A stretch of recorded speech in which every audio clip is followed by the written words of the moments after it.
सभी को नमस्कार दोस्तों। हमारे digital platform Dinesh sir GS warrior के इस यूट्यूब चैनल पर आप सभी का हार्दिक स्वागत है, अभिनंदन। जैसा कि हर बार अपन एक नई रिपोर्ट के साथ नई लेटेस्ट इंफॉर्मेशन के साथ प्रेजेंट होते हैं, इस तरह आज भी हम एक एलोन मस्क की नई उपलब्धि, नई अचीवमेंट के बारे में चर्चा करेंगे। आपको पता है कि एलोन मस्क स्पेसएक्स के फाउंडर हैं, जो सैटेलाइट बेस कंपनी है, अर्थात स्पेस में सैटेलाइट ले जाने में और स्पेस में सैटेलाइट लाने में इनकी कंपनी हेल्प करती है।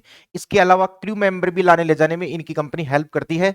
और यह माना जाता है कि कई देश मिलकर भी जितनी सैटेलाइट लॉन्च नहीं कर पाते ना, उससे कहीं ज्यादा सैटेलाइट लॉन्च कर देती है स्पेस एक्स एलोन मस्क की कंपनी, ऐसा दावा किया जाता है और यह वास्तव में हकीकत की रिपोर्ट है।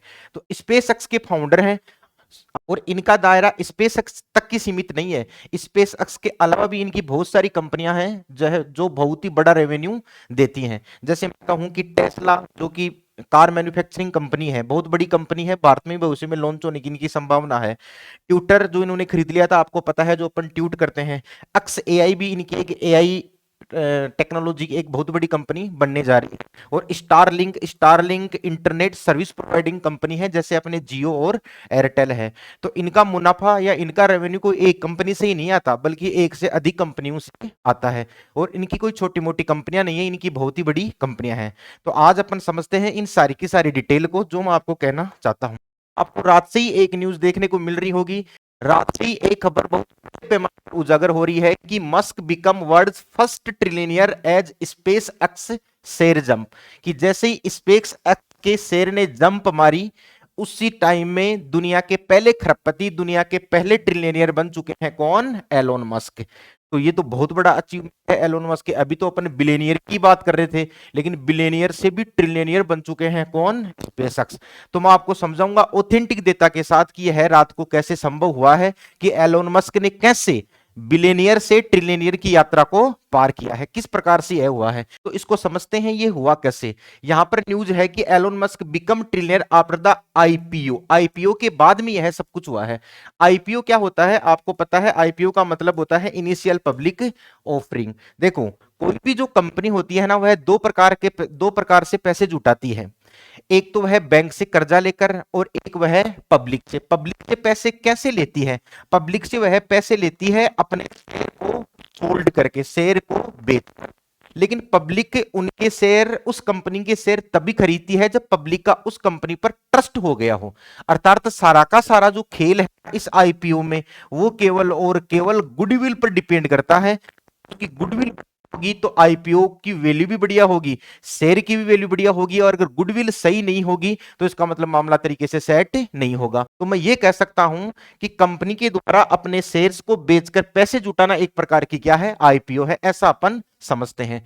अब देखो यहां पर क्या दे रखा है, $135 से, $135 ये एक शेयर की रेट है, से $150 हो गए हैं। ठीक है ना, यह $150 हो गए हैं एक शेयर के। $135 से कितने हो गए हैं? $150 हो गए हैं। और यह कहना किसका है? यह है नेस्डेक स्टॉक एक्सचेंज, जो कि यूएसए का एक बहुत ही बड़ा स्टॉक एक्सचेंज है। और यह कहना किसका है? यह कहना है नेस्डेक स्टॉक एक्सचेंज, जो कि यूएसए का बहुत ही बड़ा स्टॉक एक्सचेंज है।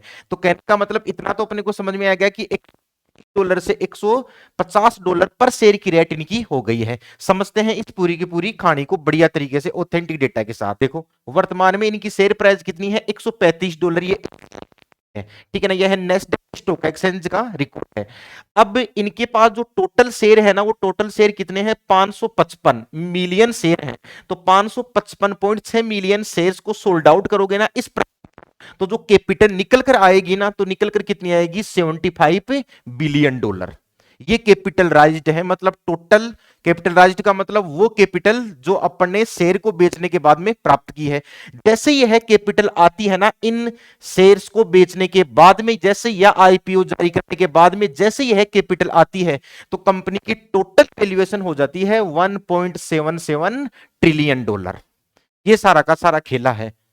और नाइट में तो कुछ ऐसा भी हो गया था कि जैसे ही इस खबर का पता चला ना, तो नाइट में 135 से बढ़कर एक बार शेयर की रेट हो गई थी $140, एक बार हो गई थी 150, एक बार हो गई थी 158, और कुछ रिसोर्सेस तो ये भी बताते हैं कि एक बार तो 170 के लगभग भी। तो ये तो है कैपिटल राइज्ड और ये है यहाँ पर वैल्यूएशन। कहीं को पता नहीं चलता कि कैपिटल राइज्ड और वैल्यूएशन क्या होता है। वैल्यूएशन का मतलब टोटल मार्केट वैल्यू, और कैपिटल राइज्ड वो इनकम होती है जो अपन शेयरों को बेचकर लाते हैं। जैसे आपने नाम सुना होगा फाल्कन 9, ये भी स्पेसएक्स के अंडर है, जिसकी वर्तमान वैल्यू ये है। फाल्कन हैवी, इसकी वर्तमान वैल्यू ये है। स्टारशिप जिसकी वर्तमान वैल्यू ये है, और स्टारशिप मॉनसून जिसकी वर्तमान वैल्यू ये है। तो ऐसा नहीं होता कि एक चीज से अपन पैसा कमा सकते हैं। जो भी शेयर होल्डर्स या जो भी शेयर खरीदते हैं ना, वह हर एक की वैल्यूएशन देखते हैं। लेकिन मैं आपको फिर बताना चाहता हूं कि इनकी सबसे बड़ी जो रेवेन्यू वाली कंपनी है ना, वो रेवेन्यू वाली कंपनी कौन है? स्पेसएक्स है। रेवेन्यू इनको टेस्ला से भी होता है, ट्विटर से भी होता है, और भी बहुत सारी कंपनियों से होता है।